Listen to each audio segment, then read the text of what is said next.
कल के बाजार पर क्या रखें खास स्ट्रैटेजी और बाजार के लिए अहम संकेत, समझते हैं अनिल जी से। कल की शानदार तेजी के बाद भारतीय बाजारों में आज जबरदस्त एक्शन दिखा और एक्शन आज दोनों तरफ था, कुछ अच्छे संकेत तो कुछ कमजोरी के।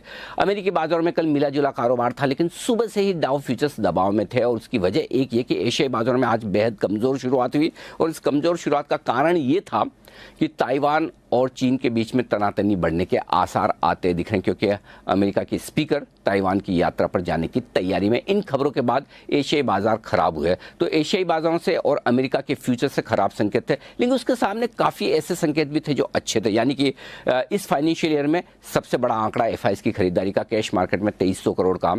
इसके साथ साथ कच्चा तेल $100 के नीचे, ये हमारे लिए अच्छे संकेत। रुपया मजबूत होता हुआ दिख रहा है, लेकिन मार्केट के इंटरनल्स के लिहाज से देखें तो एफआईएस की इंडेक्स लॉन्ग पोजीशन 67% पर, पुट कॉल रेशियो 1.50 पर हायर साइड पर, विक्स बढ़ता हुआ, यानी कि कुछ अच्छे संकेत तो कुछ कमजोर। टेक्निकली बाजार बेहद मजबूत, लेकिन एक तरफा तेजी के बाद थोड़ी रुकावट की भी जगह। तो शुरुआत हमने एकदम शांत की, उसके बाद थोड़े मजबूत हुए, फिर नीचे आए। 17,200 को होल्ड करने में निफ्टी कामयाब रहा और ऊपरी स्तरों पर रिकवरी के बावजूद 17,400 के पार नहीं निकला। तो इस 200 पॉइंट की रेंज में लगातार उतार चढ़ाव के बीच कारोबार हुआ, लेकिन बैंक निफ्टी कंपैरेटिवली मजबूत था।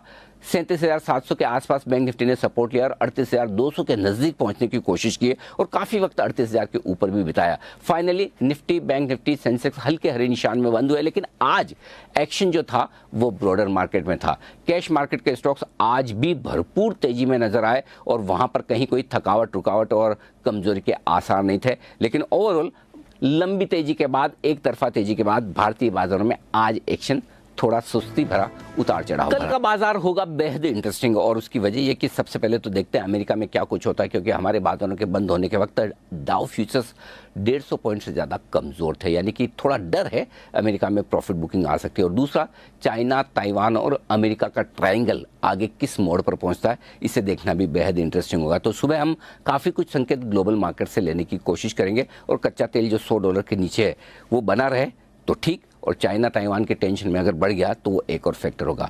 जहाँ तक लोकल ट्रिगर्स का सवाल है, रुपया मजबूत होता दिख रहा है। एफआईएस की तरफ से कल का कैश मार्केट में खरीदारी का बड़ा आंकड़ा आया था, आज देखते हैं क्या कुछ होता है। आज के उतार चढ़ाव के बीच बाजार थोड़े से हल्के हो गए हैं पुट कॉल रेशियो पर, ये एक अच्छा संकेत है। लेकिन इन सब के बावजूद आपके लिए एक्शन गैप से ऊपर या नीचे खुलने का बनेगा। ये इस बात पर डिपेंड करेगा कि किस तरह के संकेत आपको ग्लोबल मार्केट से मिलते हैं। जो सपोर्ट रेंज है 17,150, 17,200 निफ्टी के लिए मजबूत सपोर्ट है, इसके नीचे ही कमजोरी का पहला संकेत आएगा। 17,350, 17,400 हल्की फुल्की रुकावट की रेंज है, इसके पार निकलने पर आप 17,475 से 17,525 तक निफ्टी को जाते हुए देख सकते हैं। बैंक निफ्टी का जहां तक सवाल है, 38,000 के बेहद करीब हम बंद हुए हैं। नीचे की तरफ आपके लिए जो सपोर्ट है वो 37,500 से 37,500 से 37,700 की तरफ है और ऊपर 38,200 से 38,350 की रेंज है, जिस पर आपको कल के लिए फोकस रखना चाहिए। तो कल का दिन बेहद इंटरेस्टिंग होगा, मेक और ब्रेक वाला दिन हो सकता है। एक तरफा तेजी के बाद अगर करेक्शन आना है तो भी ये बिल्कुल परफेक्ट है, और आज हल्के होने के बाद अगर ग्लोबल मार्केट से संकेत बेहतर हो गए तो फिर 17,500, 600 की तरफ दौड़ लगाने को निफ्टी भी तैयार हो सकता है।